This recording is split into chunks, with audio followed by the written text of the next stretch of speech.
The Obama administration has come under scrutiny this summer following revelations that it has been spying on journalists.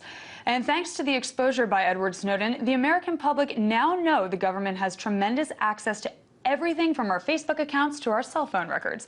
However, there's one media organization that isn't taking the government's antics lying down. That's antiwar.com.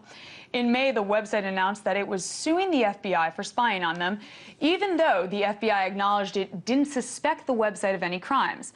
Antiwar.com demanded for the release of records that the editors believe the agency had been keeping on the founder and managing editor, Eric Garris, and editorial director, Justin Raimondo. Now, for a first-hand perspective of what it was like for a news organization to go head-to-head with the government, we have Angela Keaton, the director of operations at antiwar.com. Hello, Angela. Hello, Aaron. Angela, can you tell us first how antiwar.com editors first knew that they were being spied on by the federal government? Well, it's a great story.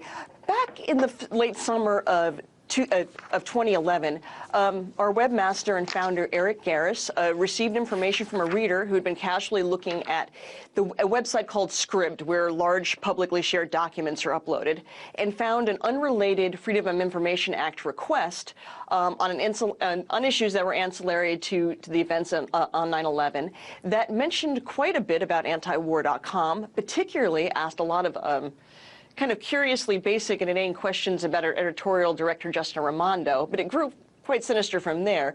There were implications about investigating readers and donors into antiwar.com, as well as it indicated that information had been found through FISA, the Foreign Intelligence Surveillance Act, which of course leaves a question one open about exactly what kind of snooping on antiwar.com, specifically on Justin Raimondo and Eric Garris, and what did they find? So after that had happened, Eric Garris immediately started looking through the file and investigating and making Freedom of Information Act requests about, what else does the FBI have on antiwar.com? Well, the FBI had been given a year and a half, of course, to answer all kinds of questions. They denied having any records. They denied such things existed.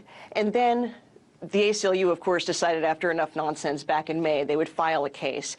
And the case is being filed under, of course, a Freedom of Information Act request and the 1974 privacy request, which, of course, guarantees that, First Amendment protected available journalism is not supposed to be under the surveillance, that kind of scrutiny. And of course, this is a part of the larger case of, it's not just that these sorts of behaviors chill ordinary Americans or make them fearful, but it puts the whole issue of is journalism a threat to national security? And that, of course, that hits at the whole pretense, of course, of democracy itself. So it's really quite damning. Now, for us specifically, as a very small organization, which relies entirely on independent donations, donors became scared. People were frightened. People pulled away from the site, understandably so. It's frightening to normal people, and it's absolutely had an effect, not just on our donors, but on, a bit of the psyches of the staff. Right. Now, how detrimental has this spying been, and subsequent lawsuit, how detrimental has it been for Antiwar's bottom line? Oh, in terms of our donation, we've lost a significant amount of money, and we've had donors, in one case, had a donor specifically say that, a major donor say that he couldn't, he was made uncomfortable and nervous by this. And it's understandable. That's how normal people are going to react when they are under the investigation of the United States government. Especially when they're ordinary, innocent citizens who have an absolute right to read websites and express themselves through contributing money to nonprofit organizations. Now, basically, why do you think other news organizations, we know that Fox News and New York Times, both of which had high-profile cases regarding spying on their journalists, why do you think they haven't pursued legal action like your organization, antiwar.com?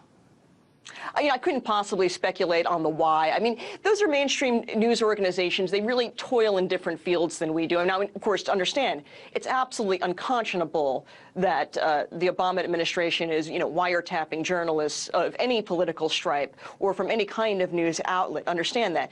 But we're a smaller, independent news gathering organization. So for us, this is absolutely, if we don't make a stand on this, I mean, we're not only, we might perish, but we're not standing by the very, very basic principles we think we're representing by exposing the brutality of the U.S. empire. Now, aside from professionally, how has this spying affected you personally?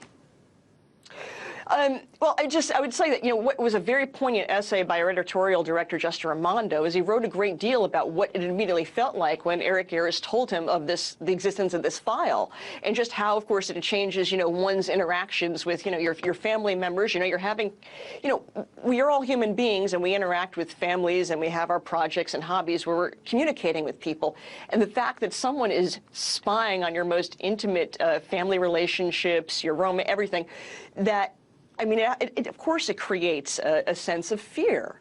In my case, personally, just one funny anecdote is a family member of mine who's very, very sympathetic to our cause said, "Could you not write me from your work email any longer?" And I thought, oh, okay.